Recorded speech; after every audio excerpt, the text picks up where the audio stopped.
The night my brother accused me of destroying my mom's most valuable necklace, everyone believed him. Everyone except me. Because I knew exactly what happened. And the truth was sitting inside a receipt nobody had bothered to look at. It started on a Saturday afternoon. My mom was getting ready for my grandmother's birthday dinner. She opened a small wooden box and suddenly froze. Her favorite necklace was broken, the chain was snapped, and the pendant was missing. Mom immediately called everyone into the living room. Who touched my jewelry box? Nobody answered. Then my older brother looked at me. You were in Mom's room yesterday. I stared at him. So were you. He shook his head. I didn't touch anything. Mom looked at me. Did you go into my room? Yes, I said, but only to get my charger. My brother immediately said, then you probably knocked the box over. I didn't even see the necklace. Mom picked up the broken chain. This was my mother's necklace. Her voice was shaking. I know. She looked at me. Then why is it broken? I don't know. My brother sighed. You should just tell the truth. I couldn't believe he said that. Why are you acting like you know I did it? He didn't answer. Instead, he walked upstairs. A few minutes later, Mom told me I wasn't allowed to go to dinner. She said I needed to stay home until I admitted what I'd done. I was furious, but more than angry, I was confused.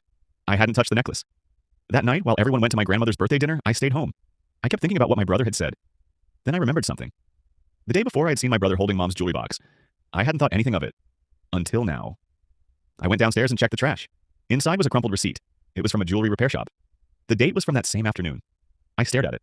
The receipt said, chain repair and pendant replacement. My heart started racing. My brother had taken the necklace somewhere. But why? I waited until everyone came home. When my brother walked through the door, I held up the receipt. What's this? His face went completely pale. Mom looked at him. What is it? He didn't answer. I handed Mom the receipt. She read it. Then she looked at my brother.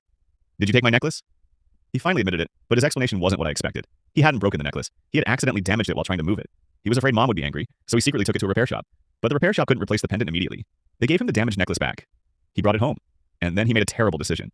He blamed me. Why? Because he knew I had been in Mom's room the day before. He thought everyone would believe him. And they did. For a moment, nobody spoke. Then Mom turned toward me. I owe you an apology. I nodded, but I didn't say anything. My brother looked at me. I'm sorry. I looked at him. You didn't just blame me. He lowered his eyes. You made everyone think I was a liar. I know. And Mom almost missed Grandma's birthday because of it. He didn't have an answer. Mom eventually forgave him, but she also told him something I'll never forget. Breaking a necklace can be repaired. She looked directly at him, but breaking someone's trust is much harder to fix. A few weeks later, Mom had the necklace completely repaired. She even gave it to me for safekeeping. I asked her why. She smiled and said, because now I know you'll tell me the truth, even when the truth is uncomfortable.